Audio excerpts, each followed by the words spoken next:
অনেক দিন ধরে হয় কি ভিডিও দেওয়া হচ্ছে না।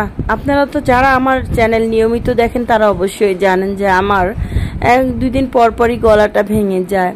তো সকালবেলা হলে তো কোনো কথাই নেই। তো দেখুন, যাই হোক, আমি আজকে যে রেসিপিটা তৈরি করব সেটা হচ্ছে টাটকানি মাছ। টাটকানি মাছগুলোকে আমি আস্তে আস্তে করে লবণ হলুদ মাখিয়ে একদিন আগেই রেখে দিয়েছিলাম। তো সেটাকে আমি কুচি কুচি করে কেটে নিয়েছি।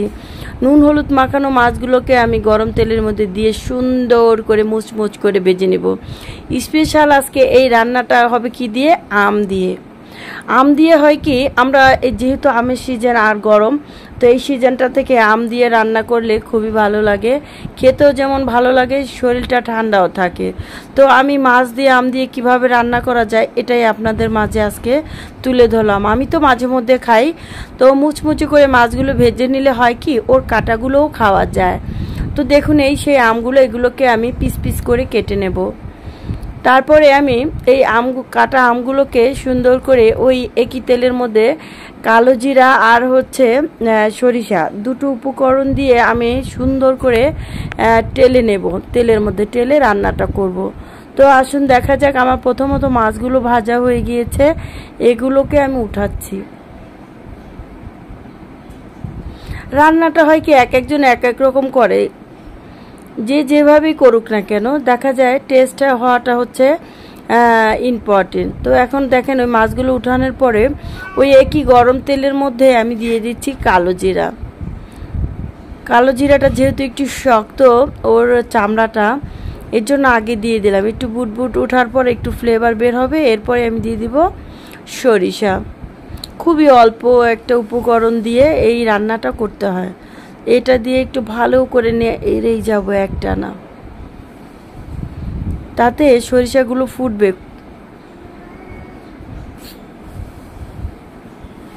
তরকারির কালার যেমনই হোক না কেন, টেস্ট হওয়া চাই।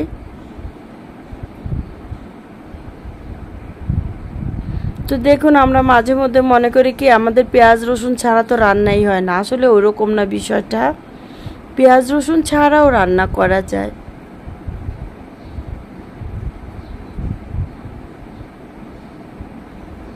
এখন এর মধ্যে দিয়ে দেবো আমি সামান্য পরিমাণে হলুদ। হলুদটা হচ্ছে কি কালারের জন্য। দেশের বাইরে যারা থাকে তারা অবশ্যই জানেন যে তারা হলুদ খায় না, খুবই কম, রেয়ার।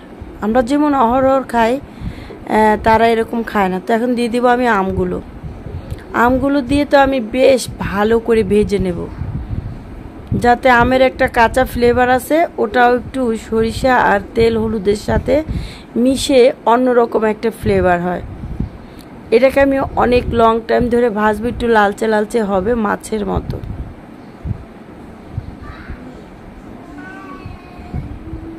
তো এক পিঠ দেখেন ভাজা হচ্ছে, এই যে আরেক পিঠ ভাজা হলে যে এরকম লাল লাল একটু লালচে লালচে হবে, তাতে হয় কি অনেক ভালো লাগে খাবারটা। এখন দিয়ে দিব অনেকগুলো কাঁচামরিচ।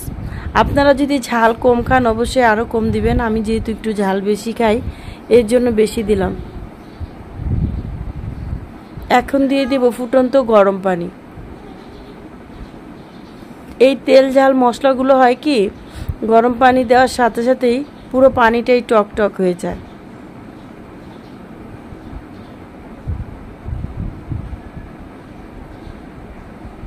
তো এখন আমি দিয়ে দেবো এর মধ্যে আমার সেই মাছগুলো।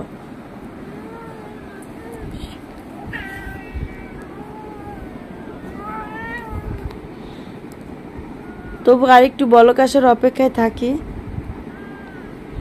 ভিডিওটা টেনে দেখলে বুঝতেই পারবেন না যে আমি কিভাবে রান্নাটা করলাম, কতটুকু সময় লাগলো।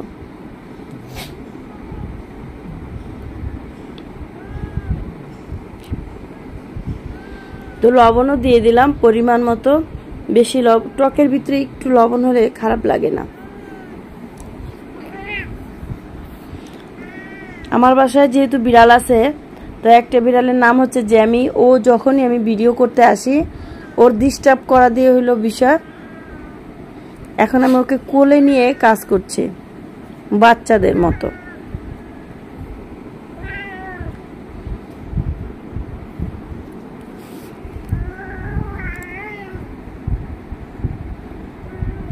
তো অবশেষে আমার তরকারিটা বলক চলে আসছে ফুললি ভাবে। এমনিতেও গরম জল দিয়েছি যদিও।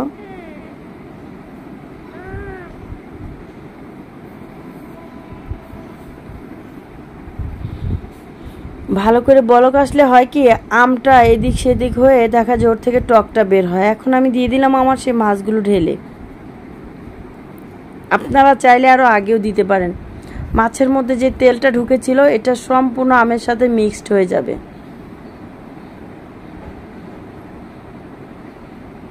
কিছুক্ষণ পরে এর কালার আসবে।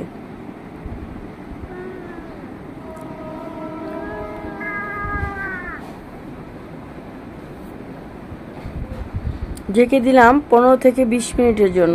চলে আসলাম 20 মিনিট পরে। দেখুন রান্নাটা অনেক সুন্দর একটা কালারও চলে আসছে এবং রান্নাটাও দেখেন কেমন। আমি তো এটা মাঝে মধ্যে খাই, অবশ্যই আপনারা মাঝে মধ্যে এটা খাবেন। খুবই টেস্টি এবং মজাদার একটা খাবার যেটা আমি আম দিয়ে করলাম। অবশ্যই সবসময় আমার পাশে থাকবেন আশা করি। মাছের ডিমও দেখেছেন কত সুন্দর করে ভেজেছি। এটারে হয় কি ঝোলই খায়, এই ঝোলটাই মজা। তো আজকের মতো এই পর্যন্তই। ফের কখনো ফিরে আসবো নতুন কোনো একটা ভিডিও নিয়ে। সব সময় দোয়া ও ভালোবাসা আপনাদের সবার জন্য।